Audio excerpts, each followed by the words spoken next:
जय हिंद दोस्तों। असली शब्द प्रतिनिधि डिक्टेशन स्टार्ट। बहुत पुराने समय से यह माना जाता रहा है कि शैशवावस्था माँ की छाया में बीतना चाहिए, लेकिन आजकल के कारपोरेट शिक्षण संस्थान इसे नए सिरे से परिभाषित करने पर तुले हैं। वे बच्चे की महत्वपूर्ण जीवन अवस्थाओं शैशव, बाल, किशोर सब पर कुंडली मारकर बैठे हैं। यही बच्चा जब बड़ा होकर अपने बीते जीवन में झांक कर देखेगा तो उसे उसके सिवाय वह सब कुछ दिखाई देगा जिसे वह कभी चाहता नहीं था। शिक्षा बदलाव का पर्याय होना चाहिए, न कि शोषण का स्थायी पता। 10 से 12 घंटे पाठशाला में बच्चों को ऐसे रखा जाता है मानो पाठशाला में उसे पिसा जाना हो। पूरा दिन बच्चे को इस तरह पिसना पड़ता है कि शाम तक वह नीरस हो जाता है। उसे कुछ हासिल नहीं हो पाता। दरअसल यह शिक्षा ही ऐसी है कि वह उसे बच्चा छोड़कर सब मानने पर तुली है। इसका दुष्प्रभाव बच्चों में शारीरिक और मानसिक रूप से देखने को मिलता है। पढ़ाई के नाम पर हम बच्चों को क्या सिखा रहे हैं? बच्चा कहने को तो पढ़ लिख कर बड़ा हो जाता है, लेकिन उसके भीतर सम्मान से लेकर संवेदना तक की क्या जगह बच जाती है? ऐसी शिक्षा का होना न होना कोई मायने नहीं रखता है। कबीर के समय को लेकर लिखे विरोधाभासी दोहों मसलन काल करे सो आज कर, आज करे सो अब, और धीरे धीरे रे मना धीरे सब कुछ होए पंक्तियों को बच्चा पढ़ तो लेता है, लेकिन दोनों के बीच अंतर नहीं बता पाता। हमारी शिक्षा बच्चों को इंजीनियर, डॉक्टर, कलेक्टर और न जाने क्या क्या बनाने की क्षमता रखती है, लेकिन वही शिक्षा उसे मानुष से अमानुष क्यों बनाती है? वर्तमान की शिक्षा से पले बढ़े संतानों के बीच वृद्धों की स्थिति दयनीय होती जा रही है। हमारे घर के पास एक बुजुर्ग बाबा रहते हैं, एकदम सूखे पेड़ की तरह। न उनके पास पंछियों की तरह लोगों का तामझाम है, ना ही कोई कलरव। हाँ, उनकी घर में क्या कद्र है यह किसी से भी पूछा जा सकता था। कमाल की बात यह थी कि लोग उनसे औपचारिकता के लिए कुछ पूछ लेते थे, लेकिन वहीं बैठे एक कुत्ते को जरूरत से ज्यादा पुचकारते थे। रोटी खिलाते थे वे बुजुर्ग। जब युवा थे तब पत्नी ख्याल रखने के फेर में उन्होंने अपने माँ बाप की घोर उपेक्षा की थी।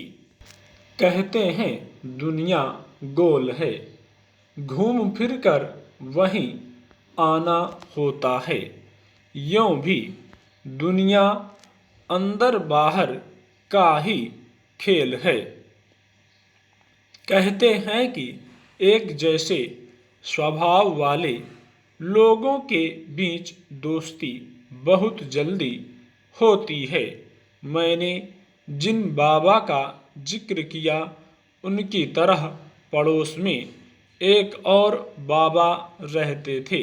यह आमतौर पर एक हकीकत है कि एक सताया हुआ व्यक्ति दूसरे सताए हुए का हमदर्द होता है। जैसे गणित में ऋण गुणा ऋण धन होता है।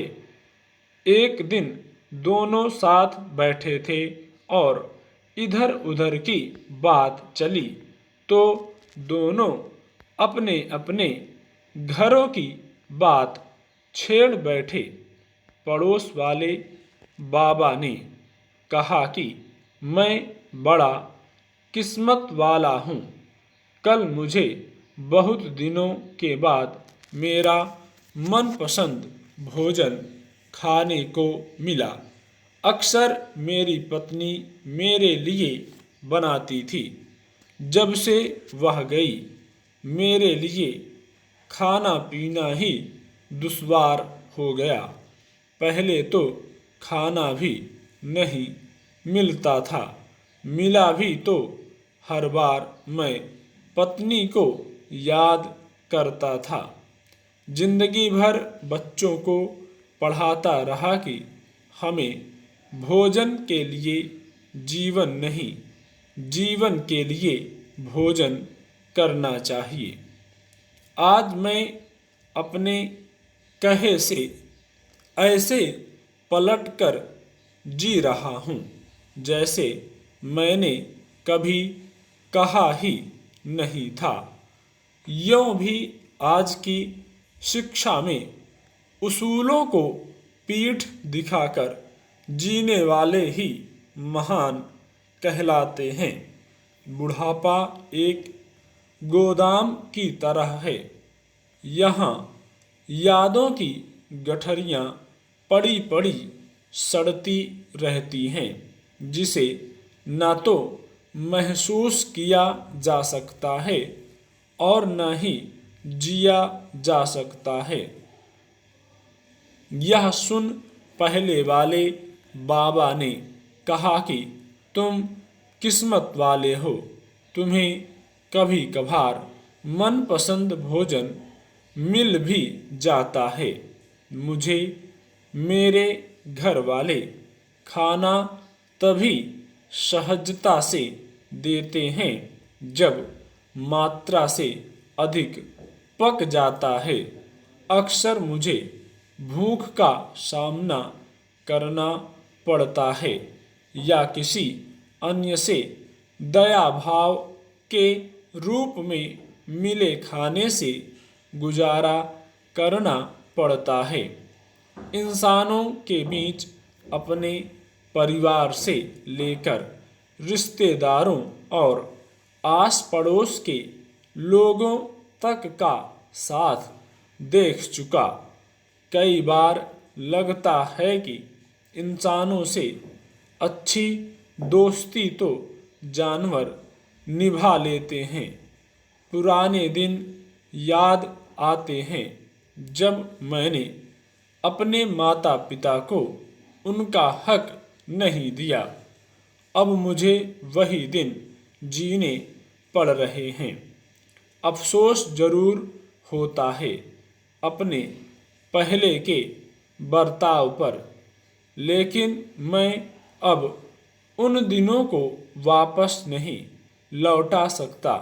यह भूख होती है कि कम से कम आने वाली पीढ़ी को वैसी संवेदनहीनता से बचाया जा सके। लेकिन जो बर्ताव मैंने अपने माता पिता के साथ किया था, वैसा ही मेरे बच्चे और परिवार के लोग कर रहे हैं। क्या यह सिलसिला कभी खत्म होगा? यह सब कहते हुए बाबा की आंखों से आंसू बह रहे थे। स्टॉप।